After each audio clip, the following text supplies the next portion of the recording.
Hello YouTube, this is Aculus here again. I wanted to talk today about natural highs, using chemicals that are already in the brain, naturally occurring, of course, hence natural high, duh. Anyway, the three chemicals I want to talk about are all neurotransmitters, and I want to talk about epinephrine, dopamine, and endorphins. All three of these occur naturally in the brain, and of course, everyone should know that endorphins are the happy chemical in your head. Personally, I'm not a big fan of using drugs, whatever category of or strength of any drugs they may be. I've noticed recently I'll get texts from friends, or friends will call and they'll say, I have a really bad hangover, I did this and that this weekend, and I say, that's really stupid, you know. I go for a natural high. Anyway, all this stuff occurs naturally in the body. I guess I'll start with endorphins, most basic. And a lot of people know what endorphins are, the happy feeling chemicals. You get them, of course, when you exercise, when you run, you lift weights, anything like that, even just walking for a long duration of time. And so it's commonly called the runner's high. I didn't do a runner's high. Runner's high. Is when you. That's why so many people like to run, put their shoes on, go run 30 minutes, an hour, however long, and you get this natural high of release of endorphins. Other ways you can release endorphins are through sex, of course, and even smiling releases a small amount of endorphins. So smiling is good every day. Crack jokes, just smile at the good things, small things, big things, whatever. Also, helping others and giving things away can give you a sense of well-being and being happy. I'm not quite sure if it really, I doubt if it releases endorphins. But, so that's endorphin release. So get up, go exercise, go have sex, go screw somebody, release some endorphins. And, okay, so that's endorphins for you. An actual happy feeling chemical. The next one is dopamine. Dopamine is released when you do drugs like cocaine or whatever. It's released in the brain. That's why people say, I'm going to go out and get some dope, because dopamine, dope, you know, for short.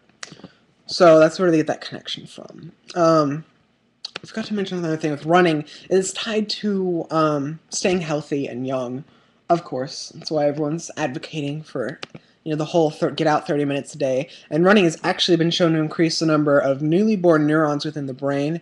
And because of that, it can have significant implications on aging, as well as increase your memory and stuff like that. So you can't go wrong. Dopamine's hard to release in the body without some kind of outside chemical. The dopamine can be released, or it can be, what's the word? It can be lessened in your mind through psychotropic drugs, such as Risperdal, antipsychotics, and stuff like that. Dopamine's pretty much, it'll get your blood pumping, your heart racing faster, your mind will be moving faster. An increased amount of dopamine can actually be very damaging, of course. That's why we say stay away from drugs, kids.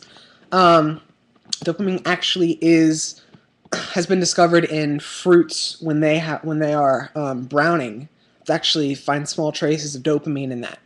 That's why drug users for a long term that have smoked drugs that release dopamine, which is quite a number of drugs. Talking about street illegal drugs. That's why they look so aged and so old. You'll see a 40-year-old who has done drugs for a while, and they look like they're 60. You know, they look like they're in terrible shape.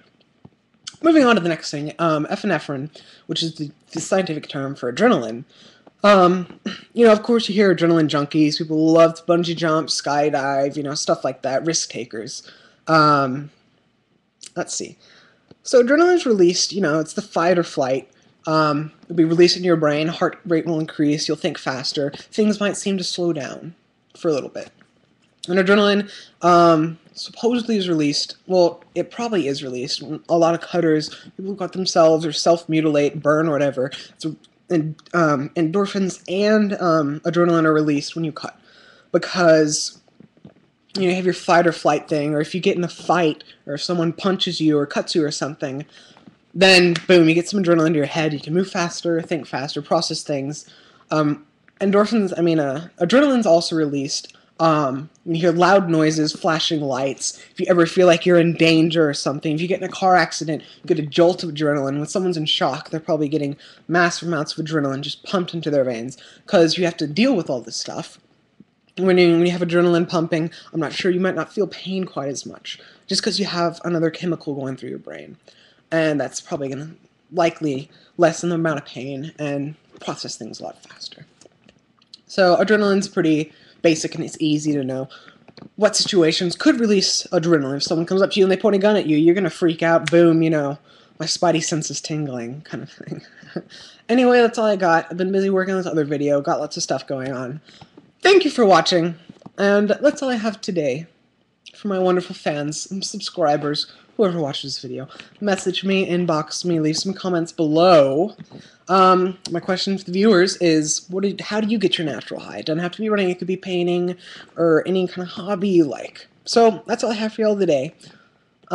Rate, subscribe, be my friend, and answer my question below. Thank you.